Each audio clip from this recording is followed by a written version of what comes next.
Hello दोस्तों, तो ड्रामे की स्टार्ट वहीं से होती है जहां डूवुक ने प्रोफेसर को ही टीम से बाहर कर दिया था और उसे विश्वास ही नहीं हो रहा था। जहां अब किम यूना भी बहुत इमोशनल हो जाती है। आखिर उसकी जिंदगी का सबसे बड़ा कांटा जो निकल गया और वो डूवुक को थैंक यू करती है और उससे बहुत ही ज्यादा इंप्रेस भी हो चुकी थी। और एक्चुअली ना यहाँ पर डूबुक ने एक फाइल को दिखाते हुए डायरेक्टर और प्रोफेसर को बहुत डरा दिया था, ब्लैकमेल किया था कि इसमें सारे सबूत हैं, मैं प्रोफेसर और प्रोफेसर से जुड़ा वो हॉस्पिटल दोनों को ही खत्म कर दूंगा। सो वो यहाँ वो फाइल किम यूना को देता है। जहाँ किम यूना उसे देखती है तो शॉक हो जाती है क्योंकि उसमें तो कोई सबूत ही नहीं थे और उसमें तो सिर्फ उनके जूडो एथलीट्स की डिटेल्स थी। जो सब देख यहाँ किम यूना तो उनसे और भी ज्यादा इंप्रेस हो जाती है। कुछ भी कह लो, डूबुक चालाक तो बहुत है। जिसके बाद वो दोनों यहाँ से बाहर निकलते हैं। तभी डूबुक वहाँ पर अपनी एक्स गर्लफ्रेंड ही यंग के हस्बैंड को देख लेता है, वो भी किसी और के साथ, मतलब कि ये ही यंग को चीट कर रहा है। जो सब देख यहाँ डूबुक शॉक था, आखिर ही यंग ने ये कैसा पति ढूंढा है और उसे कहीं ना कहीं ही यंग के लिए चिंता होने लगती है। जिसके बाद वो ही यंग को कॉल कर सब बताना चाहता था, इसलिए वो उसे अपने पास बुलाता है और वहीं ही यंग भी उसकी तरफ आ रही थी। जो सब देख वहाँ वो ही यंग के लिए परेशान हो रहा था कि अगर ही यंग ने अपने पति को ऐसे किसी और लेडी के साथ देख लिया तो उसे कैसा लगेगा। सो वो उसे वहाँ जाने से रोकता है और उसे उसके पति के बारे में पूछता है, आखिर तुम्हारा पति है कैसा इंसान, कभी तुम्हारे साथ दिखता ही नहीं है। बट यहाँ ही यंग तो उसे चुप करवा देती है और कहती है कि तुम अपने काम से मतलब रखो। जहाँ दूसरी तरफ किम यूना और जी यूंग को यहाँ साथ में देखकर कोच और उनके सभी अदर सीनियर एथलीट्स बहुत कंफ्यूज हो रहे थे कि आखिर ये दोनों हमेशा साथ में ही क्यों दिखते हैं। और आज तो कोच इनसे पूछ ही लेते हैं, आखिर तुम दोनों के बीच में चल क्या रहा है, और उस रात तुम दोनों साथ में ही थे ना। जो सब सुन यहाँ किम यूना तो शॉक थी, आखिर ये कोच कहना क्या चाहते हैं। तभी यहाँ जी यून उन्हें सब सच बता देता है, लेकिन यहाँ पर कहीं पे भी वो किम यूना का नाम नहीं आने देता और यही कहता है कि मेरी फैमिली प्रॉब्लम चल रही थी, मुझे उन्हें देखने जाना पड़ा और तभी किम यूना ने मेरी हेल्प की, इससे ज्यादा कुछ नहीं। बट जीयुन की ये सब बातें सुनकर यहाँ यूसंग तो मुंह बना रहा था कि ऐसा भी कभी हो सकता है, ये बस किम यूना को बचा रहा है और अपना मुंह सड़ाने लगता है। जिसके बाद यहाँ सीनियर आकर जीयुन से सॉरी करते हैं कि यार तू पहले बता देता तो मैं तेरी कंप्लेंट ना करता। जो सब सुन यहाँ जीयुन तो शॉक था, मतलब कोच को कंप्लेंट करने वाला ये सीनियर था और जीयुन ने तो बेचारे यूसंग से फाइट भी कर ली इस चक्कर में। सो यहाँ जीयुन सबसे पहले यूसंग के पास जाता है और उससे सॉरी करता है। बट यहाँ यूसंग तो उससे पहले से ही बिनाई हुआ था कि अगर अपनी किम यूना को बचाना ही था तो अपनी भाभी को क्यों बीच में लाए। अगर तुम्हारे भैया ये एक्सक्यूज सुनते तो उन्हें कैसा लगता। तो यहाँ जीयुन उसे बता देता है कि मेरे भैया अब इस दुनिया में नहीं है और मैंने जो भी कुछ कहा था वो सब सच था, मुझे अपनी भाभी की मदद करनी थी इसीलिए मैं गया था। जो सब सुन यहाँ यूसंग शॉक था क्योंकि उसे तो पता ही नहीं था जो एक टाइम पर उसका खुद का कोच था वो मर चुका है। जिसके बाद यहाँ स्टोरी शिफ्ट होती है एक बॉक्सर पर जिसे लीवर में प्रॉब्लम थी, इस वजह से यहाँ डूवुक ने उसे रेस्ट करने को बोला था और अपने बॉक्सिंग करियर को बाय बाय कहने को सजेस्ट किया था। जो सब कुछ उस बॉक्सर के लिए एक बहुत ही बड़ा झटका था, इसलिए वो किसी को बिना बताए बस ऐसे ही गायब हो जाता है और सभी लोग इधर उधर ढूंढने लगते हैं। जहां अब डूबुक को ध्यान आता है कि वो जरूर अपने बॉक्सिंग रिंग में गया होगा और वहीं लकीली वो बॉक्सर मिल भी जाता है जिसे किम यूना और डूबुक साथ में बहुत समझाते हैं कि बॉक्सिंग करियर आप बाद में भी बना लेना पर पहले अपना लीवर अपना बॉडी देखो। जहां अब उसका कोच आकर भी उसे बहुत समझाता है। जो सब सुन यहाँ बॉक्सर भी मान जाता है और सबसे पहले अपना इलाज कराने के लिए जाता है, जिसके लिए वो लोग एम्बुलेंस भी बुला लेते हैं और यहाँ सब लोग बहुत इमोशनल हो जाते हैं। जहाँ दूसरी तरफ इन सभी बातों से अनजान जी यून तो रेस्टोरेंट में किम यूना का वेट कर रहा था और उसे कॉल पर कॉल कर रहा था कि यार अभी भी काम कर रही है, फोन क्यों नहीं उठा रही है मेरा, इतना कितना बिजी है, और 10 से 15 ग्लास पानी के पिए ही जा रहा था। जिसके बाद तो वेटरेस को ही आना पड़ता है और उसे कहना पड़ता है कि सर यहाँ पे पानी के अलावा भी बहुत कुछ मिलता है, आप कब से पानी ही मांगे जा रहे हैं। जो सब सुन यहाँ जी यून तो बहुत एम्बैरेसिंग फील कर रहा था और बस किम यूना को कॉल कर रहा था।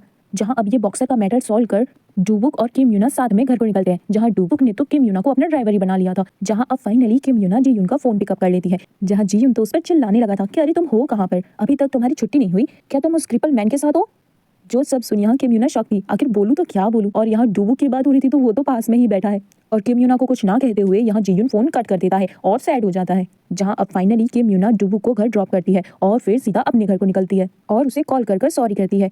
बट ये क्या, यहाँ जीयुन तो खुद उसके घर पहुंच चुका था और बाहर उसका वेट कर रहा था। जो सब देख यहाँ किम यूना शॉक थी, अरे ये यहाँ क्या कर रहा है, और कहती है इतनी रात को तुम यहाँ क्या कर रहे हो। तो जीयुन उसे डराते हुए कहता है तुम्हें क्या लगता है एक भूखा प्यासा लड़का तुम्हारे घर के बाहर क्या कर रहा होगा। जहाँ अब ये ड्रामे बस तो चक्कर आने का नाटक करने लगता है, जिस वजह से अब किम यूना को तो इसे घर में ले जाकर खाना खिलाना ही पड़ता है। जहाँ घर तो किम यूना का था लेकिन खाना बना कोई और रहा था। जो सब देख यहाँ जीयुन किम यूना से पूछता है कि ये घर तुम्हारा है ना, तुम ही ने मुझे इन्वाइट किया था ना, तो फिर खाना मैं क्यों अकेला बना रहा हूँ। जो सब देख यहाँ किम यूना तो कहती है मुझे तो खाना बनाना आता ही नहीं है, सो तुम्ही को बनाना पड़ेगा। वैसे ऐसे खाना बनाने वाले लड़के ना बहुत कम मिलते हैं। अरे ये रेडीमेड रामेन बनाने में कौन सी मेहनत लगती है, इससे पानी ही तो डालना होता है। तो किम यूना कहती है वही तो मुझे समझ ही नहीं आता कि इसमें कितना पानी डलता है, और एक्सक्यूज बनाने लगती है। जिसके बाद रामेन तो बन जाते हैं। तो जीयुन कहता है अब कोई कपड़ा तो दो मुझे इसे पकड़ने को, ये बहुत गर्म है, और फिर ऐसे ही उसे पकड़ लेता है। और यहाँ किम यूना उसे कपड़ा देने वाली थी और इसी मुठभेड़ में वो उसी पर खाना उड़ेल देती है। जो सब देख यहाँ वो खुद ही शॉक हो जाती है और यहाँ बेचारे जीयुन का तो हाल बेहाल हो गया था।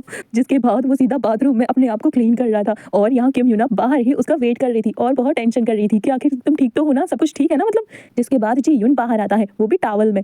जो सब देख यहाँ किम यूना उस पर भड़कने लगती है, ये क्या है? तो जी यून कहता है क्या क्या है, एक तो तुमने गर्मा गर्म रामेन मुझ पर उड़ेल दिया और अब पूछ रही हो कि ये क्या है, पूरे कपड़े मेरे भीग चुके थे। जिसके बाद किम यूना उसकी बात को समझते हुए उसे कुछ कपड़े देती है। जो सब देख यहाँ जी यून तो लाइक ये कपड़े ये मुझे हो जाएंगे और उस पर ही वापस फेंक देता है। जो देख यहाँ किम यूना कहती है तो क्या करूं मैं, जहाँ जी यून कहता है कि अगर मेरे साथ कुछ गलत हो गया तो क्या तुम मेरी रिस्पॉन्सिबिलिटी लोगी ना। जो सब सुन यहाँ किम यूना उसके प्राइवेट पार्ट की तरफ इशारा करते हुए कहती है क्या वहाँ पे सब ठीक है। जो सब देख यहाँ जी यून तो बहुत एम्बैरेसिंग फील कर रहा था और कहता है अरे अरे अभी तो ठीक है, अरे ऐसे तो मत देखो कम से कम। और यहाँ सिचुएशन बहुत ऑकवर्ड हो जाती है, जहाँ अब डू वुक अपने एक्स गर्लफ्रेंड के हस्बैंड से मिलता है और उसे वार्न करता है कि आखिर वो कैसा हस्बैंड है, जहाँ वो तो उल्टा डू वुक पर ही चढ़ने लगता है कि तुम्हें क्या, हाँ मेरी लाइफ है, वो मेरी बीवी है, मैं कुछ भी करूँ, उसे चीट करूँ, कुछ भी करूँ, क्या उसने तुम्हें बताया नहीं कि अब हम दोनों के बीच डिवोर्स होने वाला है। जो सब सुन यहाँ डू वुक कंफ्यूज था कि है, और सीधा उससे बात करना चाहता था कि उसने ये उसकी लाइफ में इतना कुछ हो गया, उसने उसे बताया क्यों नहीं, और उसके पास जाता है लेकिन वो उससे पूछ ही नहीं पाता और सिर्फ दूर से उसे छुपके से बस देखे जा रहा था। जहां अब नेक्स्ट डे जी यून किम यूना के लिए एक गाउन लाया था जो कि उसे नेशनल टीम का रिप्रेजेंटेटिव बता रहा था, जिस पर उसका नाम भी लिखा था। जो सब देख यहाँ किम यूना शॉक थी और बहुत ही ज्यादा खुश भी हो गई थी और उससे उसकी हालत के बारे में पूछती है कि वो सब ठीक है ना, बाहर से भी और अंदर से भी। जो सब देख यहाँ जी यून कहता है कि तुम्हें मेरी फिक्र हो रही है, क्या तुम मेरी रिस्पॉन्सिबिलिटी उठाने को तैयार हो। जहाँ किम यूना तो उस पर हंसने लगती है। जहां अब डूबुक भी पहुंच गया था और डूबुक को देख यहाँ किम यूना जी यून को छोड़ उसके साथ निकल लेती है और वर्क रिलेटेड बातें करने लगती है। जो सब देख यहाँ जी यून बहुत ही जलने लगा था और सोचता है देखा उसके आते ही ना मुझे छोड़कर चली गई, और उसे इन दोनों का साथ में चलना डुलना बातें करना और घूमना बिल्कुल काम करना बिल्कुल भी पसंद नहीं है। जहां अब किम यूना के लिए एक प्रॉब्लम सॉल्व हुई नहीं कि दूसरी आ गई। जहां अब उसका स्टाफ उसे बताता है उसने जिस एथलीट को अभी रिसेंटली चेक किया था और जो मेडिसिन दी थी उसमें कोई प्रॉब्लम हो गई है, सो उसके लिए मीटिंग बुलाई गई है। जो सब देख यहाँ किम यूना शॉक थी, ऐसे कैसे हो सकता है, और उसकी तो हिम्मत ही नहीं हो रही थी कि वो मीटिंग रूम में जाकर क्या कहेगी। बट तभी वहां पर डूबुक आ जाता है और उसे कहता है कि अरे क्या हुआ, क्या दरवाजा खुला नहीं जा रहा है, लाओ मैं तुम्हारी मदद करता हूँ। और उसके लिए दरवाजा खुलता है और उसे पूरी हिम्मत देता है कि अगर उसने कुछ गलत नहीं किया तो उसे डरने की कोई जरूरत नहीं है। जहां अब मीटिंग में सभी लोग किम यूना का बहुत ही बेसब्री से इंतजार कर रहे थे ताकि उसकी कोई बस एक गलती पकड़ में आए और उसे निकाल दें। जहां सभी लोग बहुत बायर्स थे उसकी तरफ, बट यहाँ डूबुक सिर्फ और सिर्फ किम यूना की साइड ले रहा था और उस एथलीट को इंटेरोगेट करता है। जहां वो भी अपनी गलती मान लेता है कि उसने किम यूना को ये नहीं बताया था कि उसका कल परसों में ही मैच है। सो इसी वजह से किम यूना ने उसे उसके मुताबिक हाई डोज वाली दवाइयां दी थी। इसमें किम यूना की कोई गलती नहीं थी, बट फिर भी किम यूना उन्हें सॉरी करती है और ये सब देख डूबुक तो मुंह बना रहा था कि कोई ऐसा भी करता है। बट यहाँ किम यूना का तो मूड ऑफ हो गया था कि आखिर कितनी परेशानी आती रहती है उसकी जिंदगी में। जहाँ पर अब उसका मूड को ठीक करने के लिए जी यून पहुंच जाता है और कुछ बच्चों के जैसे तिकड़म लगा के उसे खुश करने की कोशिश कर रहा था। बट यहाँ किम यूना तो खुश होती ही नहीं और बस सैड थी।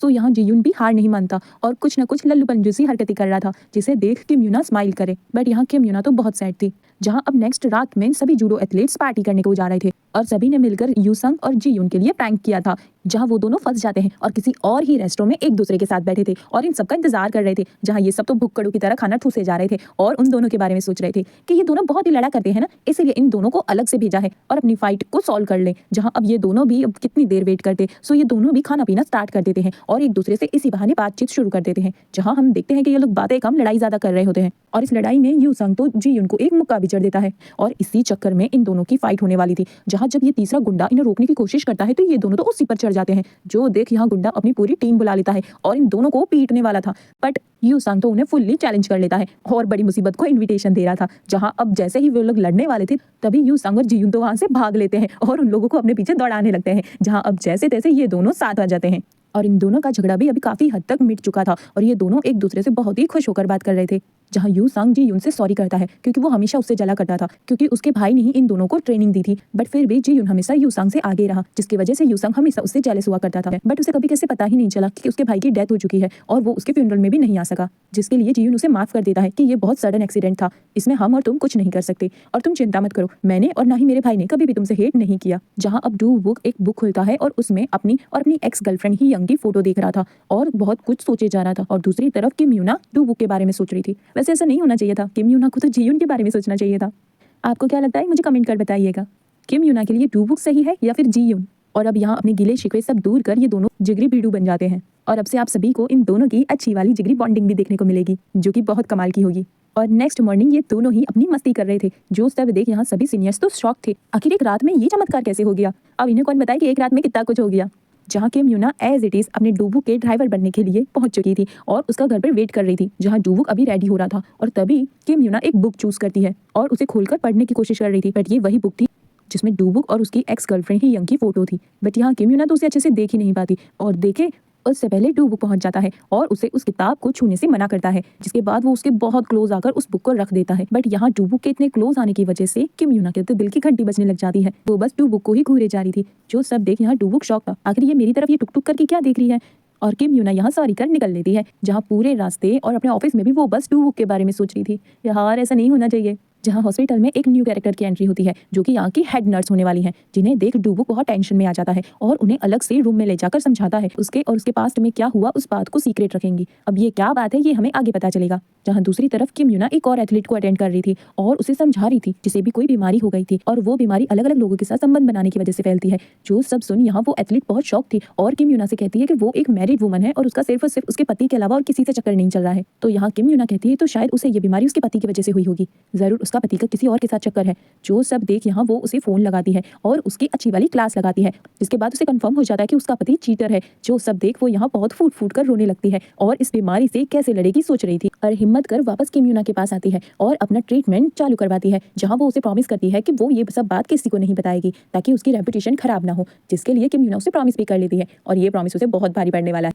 इसके बाद सीन शिफ्ट होता है सीनियर पर, जो कि पूरी तरीके से यूरी पर लट्टू हो चुका था और वो उसके पीछे पीछे योगा क्लास में भी पहुंच जाता है, जहाँ उससे योगा तो नहीं हो रहा था लेकिन वो बस यूरी को ही टगरे जा रहा था कि यूरी की भी एक नजर तो उस पर पड़े। बट यहाँ यूरी तो उसे कोई भाव ही नहीं दे रही थी और उसकी बचकानी हरकतों को देखकर खूब मजे भी ले रही थी। जहाँ अब ही यंग यहाँ अपने पति से मिलने आती है और उससे फाइनली डिवोर्स ले ही लेती है। जो सब देख यहाँ उसका पति तो उसी पे शक कर रहा था कि हाँ वैसे भी अब तुम्हारा एक्स लवर जो आ गया है अब तो तुम मुझे छोड़ ही दोगी। बट यहाँ ही यंग को तो उसकी सभी करतूतों के बारे में पता था, सो वो यहाँ उसकी बातों में पिघलती नहीं है और फाइनली रिलीफ फील करती है। जहाँ अब नेक्स्ट ये एथलीट बेहोश हो जाती है, जिसे जी यून उठाकर अपने ट्रेनिंग हॉस्पिटल लेकर आता है। डूबुक और किम यूना उसके ट्रीटमेंट दे रहे थे और यहाँ डूबुक किम यूना से पूछता है आखिर इसकी ये हालत कैसे हुई, आखिर तुमने इसे कौन सी दवाइयां दी है, इसे हुआ क्या है। बट यहाँ किम यूना अपने प्रॉमिस की वजह से उसे कुछ नहीं बताती। जहाँ अब जी यून को भी बहुत टेंशन हो रही थी कि आखिर इन सब में किम यूना का क्या हाथ है और वो वहाँ बाहर वेट कर रहा था। तभी वहाँ वो उस एथलीट को आते हुए देखता है तो उसे पकड़कर पूछता है आखिर क्या प्रॉब्लम है। जहाँ अब किम यूना के ना बताने और उस एथलीट की तबीयत खराब होने की वजह से कमेटी बिठाई जाती है, जिस वजह से किम यूना बहुत टेंशन में थी आखिर वो वहाँ पर क्या बोलेगी और वो वहाँ पर बस बुत बनकर बैठी थी, जिसे इस बार डूबुक भी सपोर्ट नहीं कर रहा था और वो वहाँ अकेली पड़ चुकी थी। और यही सब बातें यूरी एक जासूस की तरह जी यून को बताती है। सो यहाँ जी यून बहुत टेंशन में था कि आखिर वो क्या करे अपनी किम यूना के लिए और सीधा पहुंच जाता है उस एथलीट के पास और उससे रिक्वेस्ट करता है कि वो किम यूना की हेल्प करे। जहाँ वो एथलीट तो मुंह बना रही थी और कह रही थी कि मैं इसमें क्या हेल्प कर सकती हूँ, किम यूना जरूर कोई ना कोई रास्ता निकाल लेगी, तुम क्यों इतनी टेंशन ले रहे हो उसके लिए। जहाँ वो उसे बताता है कि किम यूना वहाँ पर एक शब्द नहीं बोल रही है, ऐसा कैसे हो सकता है कि कोई अपना बचाव ही ना करे। जो सब सुन यहाँ वो भी शॉक थी और वो यहाँ किम यूना को बचाने के लिए खुद उस कमेटी में पहुंच जाती है और वहाँ अपनी प्रॉब्लम को शेयर करती है, जिसके लिए उसने किम यूना से प्रॉमिस लिया था कि वो ये सब बातें किसी को नहीं बताएगी। इसीलिए किम यूना अब तक चुप थी। जो सब देख यहाँ डूबुक उस पर बहुत प्राउड कर रहा था कि आखिर उसने अपने ट्रेनिंग सेंटर के लिए जिस डॉक्टर को हायर किया है वो बहुत ही अच्छी है। बट यार इतना अच्छा होना भी अच्छा नहीं है, देखो ना कितनी प्रॉब्लम्स आ रही हैं। जहाँ अब फाइनली उस एथलीट की वजह से किम यूना को फिर से छोड़ दिया जाता है और किम यूना यहाँ पे बहुत रिलीफ फील करती है और डूबुक को भी थैंक यू कर रही थी। जो सब कुछ यहाँ जी यून भी दूर से देख रहा था और सोच रहा था कि यार करता धरता सब मैं हूँ और ये सारा क्रेडिट डूबुक लेकर चला जाता है। सो वो यहाँ इन दोनों के रंग में भंग डालने पहुंच जाता है और डूबुक के पैरों में गिरकर चिल्लाने लगा था कि आए मेरे पेट में बहुत दर्द हो रहा है, मैं तो मर जाऊंगा, किम यूना प्लीज मुझे ट्रीट कर लो। जो सब देख यहाँ किम यूना उसे ट्रीटमेंट देने के लिए अपने कैबिन में लेकर जाती है, बट वहाँ तो जी यून नाटक कर रहा था। सो वो वहाँ पर अपना भांडा फोड़ देता है कि मुझे कोई इंजेक्शन दवाइयां नहीं चाहिए, मैं तो ठीक हूँ, मुझे कुछ नहीं हुआ है। जो सब देख यहाँ किम यूना शॉक थी कि अगर तुम ठीक हो तो हमारे बीच कबाब में हड्डी क्यों बन रहे थे। फाइनली जी यून हिम्मत कर बता ही देता है कि मैं तुम्हें पसंद करता हूँ, सो तुम उस डूबुक के साथ घूमना छोड़ दो और मुझ पर ध्यान दो। जो सब सुन यहाँ किम यूना उसे क्लियर कर देती है कि मेरे लिए तुम सिर्फ और सिर्फ एक पेशेंट हो, मैं तुम्हें एज अ मैन नहीं देखती। और भाई यहाँ हमारे जी यून का ना बहुत ही बुरी तरीके से दिल टूट चुका होता है। क्या मतलब है कि तुम मुझे एज अ मैन नहीं देखती, मैं मैन हूँ, अब ये क्या मुझे तुम्हें प्रूफ करना होगा। और उसके क्लोज जा रहा था, जहाँ अब किम यूना तो उसके प्राइवेट पार्ट पर अच्छा खासा बजा देती है, जहाँ पर उसकी तो हालत ही खराब हो गई थी। और अपना ये रिजेक्शन लेने के बाद तो उसे हर जगह सिर्फ और सिर्फ किम यूना ही दिखाई दे रही थी, कभी चेयर पर तो कभी ग्राउंड पर, और वो बहुत ही क्यूट एक्ट कर रही थी और अपनी क्यूट हरकतों से उसे लुभा रही थी कि हाय तुम मुझसे प्यार करती हो ना, करती हो ना। जो सब देख यहाँ जी यून तो नहीं नहीं नहीं नहीं नहीं गायब हो जाओ कर रहा था। जहाँ अब उसके दोस्त भी उसकी ये सब हरकतें देख रहे थे और शौक थे, क्या इस पर क्या कोई भूत चढ़ा है क्या। बट अब इसे कौन बताए कि जी यून का हाल क्यों बेहाल हो रखा है। जहाँ अब फाइनली डूबुक ही यंग से बात करता है और उससे उसके डिवोर्स के बारे में पूछता है कि आखिर उन्हें डिवोर्स क्यों लेना पड़ गया। तो ही यंग उसे कहते हैं कि तुम तो खुश होंगे ना, आखिर मेरा डिवोर्स जो हो गया है, तुम तो यही चाहते थे ना कि मैं अपनी जिंदगी में दुखी रहूं, तो लो जैसा तुम चाहते थे वैसा हो गया। और इन दोनों के बीच में बातें बनने की जगह बिगड़ जाती हैं। जहाँ दूसरी तरफ लास्ट इंसिडेंट की वजह से किम यूना पर कोई भरोसा ही नहीं कर रहा था और कोई भी पेशेंट वहां पर उससे चेक भी नहीं करवा रहा था और इमरजेंसी केस आने पर भी सब लोग उससे दूर हटने को कह रहे थे और सिर्फ डूबुक से ही अपना ट्रीटमेंट करवा रहे थे, जहाँ डूबुक आकर उन्हें ट्रीट कर देता है। बट यहाँ किम यूना बहुत सैड थी कि अब क्या किसी को उस पर भरोसा नहीं रहा है। वो हर दिन अपना बेस्ट देती है लेकिन फिर भी ये बैड लक पता नहीं उसका पीछा कब छोड़ेगा। जहाँ अब रात को ये सभी लोग साथ में मिलकर ड्रिंक कर रहे थे, जहाँ किम यूना सैड थी इस वजह से कुछ ज्यादा ही ड्रिंक कर लेती है, जिस वजह से यहाँ जूवुक को उसके साथ उसकी केयर करने को रुकना पड़ता है। जहाँ किम यूना तो नॉन स्टॉप बस अपना दुखड़ा रोई जा रही थी। मैं क्या करूँ, मैं सबसे बेस्ट करने की कोशिश करती हूँ लेकिन फिर भी हार जाती हूँ। मैं क्या करूँ, पता है मेरी मम्मी ना मेरे पैसों के पीछे पड़ी हुई है और मेरा वो भाई वो मेरे लिए रोज नई नई प्रॉब्लम खड़ी कर देता है, लेकिन फिर भी मैं चाहती हूँ कि मैं अपना बेस्ट करूँ। लेकिन देखो ना, मैं हमेशा हार जाती हूँ, मैं हमेशा जीरो लेकर आती हूँ। जो सब देख यहाँ डूबुक तो शॉक था कि आखिर इसकी लाइफ में कितनी प्रॉब्लम्स चल रही है और फिर भी ये हमेशा अपने फेस पर एक स्माइल और अपने पेशेंट को कितने अच्छे दिल से ट्रीट करती है। और इसका ये हार्डवर्क देखकर, रोना धोना देखकर वो भी यहाँ किम यूना से इम्प्रेस्ड था और उसे घर ड्रॉप करने की ऑफर करता है। बट यहाँ किम यूना तो नहीं, मैं तो खुद घर चली जाऊंगी और बस गिरने लगती है, जिसे डूबुक पकड़ लेता है और इस मोमेंट पर तो किम यूना सीधा उसकी बाहों में गिर जाती है। जो सब देख यहाँ डूबुक शॉक था और सोचता है कि लगता है आज मुझे इसे घर छोड़ना पड़ेगा। बट इस क्यूट एक्ट से किम यूना तो सिर्फ और सिर्फ डूबुक को ही देखे जा रही थी और उस पर फुल ऑन लट्टू भी थी। तो वो यहाँ पर डूबुक को कहती है, डायरेक्टर आप इतना अजीब क्यों हैं, और सीधा उनकी बाहों में टुन हो जाती है। जो सब देख यहाँ डूबुक शॉक था कि है ये कहना क्या चाहती थी, इसने मुझे अभी अभी अजीब कहा और शौक था। जिसके बाद हम डूबुक और किम यूना को साथ में कैब में जाता देखते हैं, जहाँ किम यूना तो डूबुक के कंधे पर ही टुन हो गई थी। बट इस वजह से डूबुक तो अपनी पास्ट मेमोरीज में चला गया था और वो अपने और ही यंग के बारे में सोच रहा था, जहाँ पास्ट में वो दोनों ऐसे ही रहा करते थे और एक दूसरे से बहुत ज्यादा प्यार भी करते थे। मतलब आज भी डूबुक सिर्फ और सिर्फ ही यंग से ही प्यार करता है और वो यहाँ किम यूना को उठाने की कोशिश कर रहा था। उठो, अब उठ भी जाओ किम यूना, कितना सोओगी, उठो। जहाँ किम यूना भी उठकर सॉरी करती है कि वो ऐसे कैसे सो गई और उन्हें अपने घर पर ड्रिंक के लिए पूछती है। तो यहाँ डूबुक उससे पूछता है क्या रात के इस टाइम पर किसी लड़के को अपने घर ड्रिंक पर बुलाना अच्छी बात है। जो सब देख यहाँ किम यूना शॉक थी कि ये ऐसे क्यों बोल रही हैं। और फिर डूबुक यहाँ उसे कल बैग पैक करके टूर पर चलने को पूछता है और निकल लेता है। जो सब देख यहाँ किम यूना को तो रातों की नींदें उड़ चुकी थी और उसे बस डूबुक के ही सपने आ रहे थे। यार सब कुछ गलत हो रहा है यहाँ पर तो।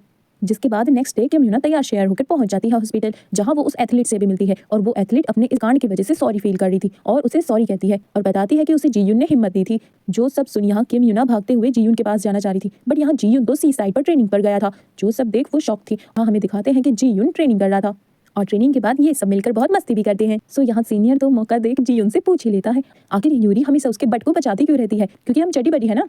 तो सीनियर कहता है मतलब उसने क्या देख रखा है। तो जीयून कहता है हाँ ऑफ कोर्स। जो सुन यहाँ सीनियर के तो तन बदन में आग लग जाती है कि है। और फिर जहाँ जीयून जाने लगता है तो वो उसकी पैंट नीचे उतार के देखता है और कहता है अगर उसने दिखाया तो मैं भी देखूंगा कि आखिर तुम्हारे बट में ऐसा है क्या जिसे वो हमेशा टच करती रहती है। जिस चक्कर में तो यहाँ जीयून की इज्जत ही लुट चुकी थी। सो वो यहाँ पर उसे बदला लेने को दौड़ रहा था उसके पीछे और ये सीन बहुत फनी था। जहाँ अब फाइनली जीयून की याद में किम यूना डूबुक के साथ पहुंच जाती है सी साइड, जहाँ डूबुक उसे अपनी टूटी टांग की स्टोरी सुनाता है। जो सब सुन यहाँ किम यूना बहुत इमोशनल हो जाती है कि आखिर उन्होंने कितना कुछ झेला हुआ है और वो दोनों यहाँ पर सी साइड को एंजॉय कर रहे थे, जिन्हें जीयून के साथ सभी एथलीट्स भी देख रहे थे और उन दोनों को साथ में देख चीयर भी कर रहे थे। जो सब देख यहाँ जीयून तो मुंह बनाते हुए निकल लेता है। जो सब कुछ यहाँ यूसांग भी देख लेता है और यहाँ फाइनली उसे रूम में आकर पूछ ही लेता है आखिर तुम्हारी और किम यूना के बीच में क्या हुआ है, क्या उसने तुम्हें डिच कर दिया। बट यहाँ जीयून का तो मूड ऑफ हो चुका था, सो वो यहाँ पर यूसांग के सवाल का कोई जवाब ही नहीं देता और सैड होता हुआ शावर लेने निकल लेता है। और जैसे ही वो शावर लेकर आता है तो यूसांग उसे बताता है कि किम यूना का कॉल था, उसे तुमसे कुछ अर्जेंट बात करनी है। तो जीयून कहता है मुझे नहीं करनी पर। तो यूसांग कहता है अच्छी बात है मत कर, मैं ही कर लेता हूँ फिर उससे बात। तो यहाँ जीयून कहता है बिल्कुल नहीं और पहुंच जाता है किम यूना के पास, जहाँ किम यूना उसको बहुत बेसब्री से वेट कर रही थी और वो जीयून से यहाँ कुछ कहती उससे पहले ही जीयून उसे शट अप कर देता है और कहता है कि देखो अब मैं तुम्हारे कोई प्यार व्यार में नहीं हूँ, मैं अब अपने लक्ष्य पर फोकस करना चाहता हूँ और मेरा लक्ष्य है गोल्ड मेडल, समझी। किम यूना उसे ऑल द बेस्ट कहती है और साथ में ये भी बताती है कि वो तो यहाँ उसे थैंक यू करने आई थी कि आखिर जीयून ने उसके लिए कितना कुछ किया है और उसे रिजेक्ट करने के लिए सॉरी भी कहना चाहती थी। जो सब सुन यहाँ जीयून शॉक था लेकिन डिसअपॉइंट भी, शायद उसने कुछ और सोच रखा था और अपना लटका हुआ मुंह लेकर रूम पर आता है, जहाँ यूसंग तो बेसब्री से उसकी राह देख रहा था और पूछता है आखिर क्या हुआ, क्या तुम्हारी बात आगे बढ़ी। बट यहाँ जीयून तो कहता है उसने तो मुझे थैंक यू कहने के लिए बुलाया था और सैड हो जाता है। जहाँ अब किम यूना को ही यंग के साथ ही रूम शेयर करना था, सो वो यहाँ एक दूसरे से हाई हेलो कर रही है। बट तभी वहाँ दरवाजे पे डूबुक आ चुका था और वो यहाँ ही यंग को देख चिढ़ गया था और उसे किम यूना को बुलाने को कहता है क्योंकि उसे सिर्फ उससे बात करनी है और सिर्फ उसी का काम है। जो सब देख यहाँ ही यंग तो बहुत जेलस फील कर रही थी और किम यूना से कहता है कि चलो हमें मीटिंग में देर नहीं करनी है, जिनके साथ ही यंग भी चल पड़ती है और यहाँ एक ऑकवर्ड सी सिचुएशन क्रिएट हो जाती है, जहाँ अब कोई किसी से बात ही नहीं कर रहा था और बस एक दूसरे को घूरे जा रहा था। और इस ऑकवर्ड सिचुएशन में किम यूना को याद आता है कि हाँ ही यंग ही तो थी उस फोटो में डूबुक के साथ और वो बहुत ही ज्यादा यहाँ सस्पिशियस हो जाती है। आखिर इन दोनों का क्या चक्कर था, जिसके बाद यहाँ लेट नाइट डिनर पार्टी थी जिसमें ये सभी लोग साथ में डिनर कर रहे थे और बहुत ज्यादा एक दूसरे से सवाल जवाब भी कर रहे थे। और इन सवालों से बचते हुए ही यंग तो वहां से निकल लेती है और बहुत सैड थी, जहां अब उसे इतना सैड देख डूबुक भी उसके पीछे पीछे आता है और इन दोनों को ऐसे अकेला जाते हुए देख किम यूना भी उसके पीछे पीछे निकल लेती है। आखिर यहाँ चक्कर क्या है, जिसके बाद यहाँ ही यंग डूबुक को अपने मामलों से दूर रहने को सजेस्ट करती है और हो सके तो वापस अमेरिका चले जाने को कहती है ताकि वो यहाँ अपनी जिंदगी शांति से चला सके। बट यहाँ डूबुक उसे मना कर देता है कि उसने एक बार तो उसे जाने दिया है पर वो दूसरी बार उसे जाने नहीं देगा। और यहाँ प्रॉब्लम हियंग को नहीं, प्रॉब्लम डूबुक को है, क्योंकि डूबुक है जो उसे भूल ही नहीं पा रहा है। जो सब कुछ यहाँ किम यूना भी सुन लेती है और बहुत शौक थी। सो अब आगे क्या होगा और ये तीन टुकड़ी कहाँ जाके और किसको कौन मिलेगा, ये टेढ़ी मेढ़ी लव स्टोरी कैसे अपने राइट स्पॉट पे पहुंचेगी, ये हम नेक्स्ट वीडियो में जानेंगे। तो मिलते हैं बहुत जल्द, तब तक के लिए मेरे वीडियो को लाइक, सब्सक्राइब और शेयर जरूर कर लेना और एक प्यारा सा कमेंट भी कर दीजिएगा।